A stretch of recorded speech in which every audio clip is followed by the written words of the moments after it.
Did you know our emotions don't exist independently of each other? They all actually live in a pool together.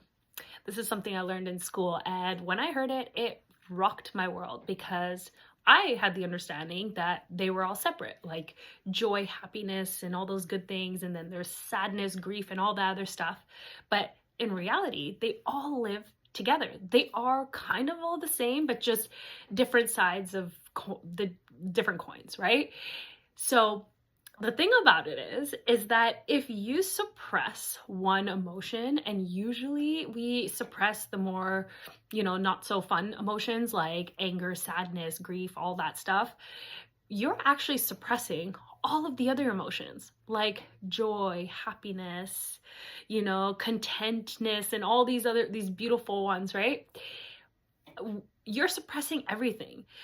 Because it's kind of like if you're not able to feel the full spectrum of anger or grief or sadness, you're not going to be able to feel the full spectrum of joy and happiness.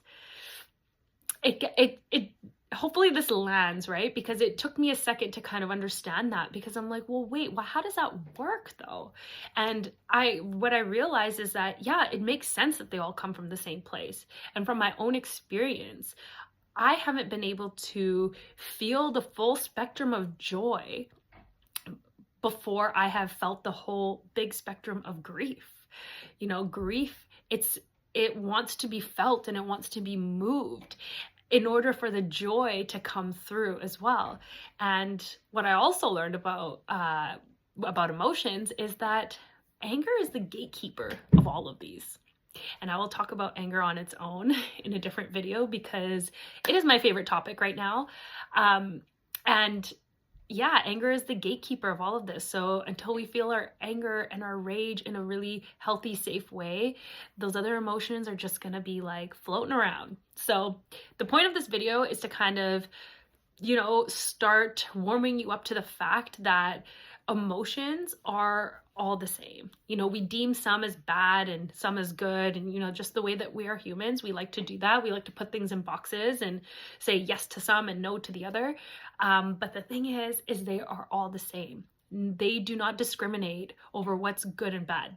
All they want to do is to be felt and expressed when it's appropriate.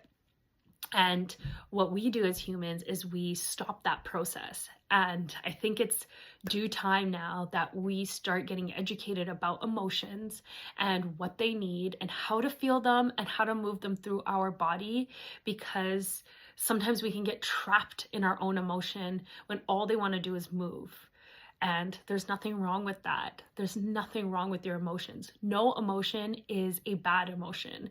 They are all good and they're all the same. So I'm going to leave you with that for now. And yeah, we'll chat next time.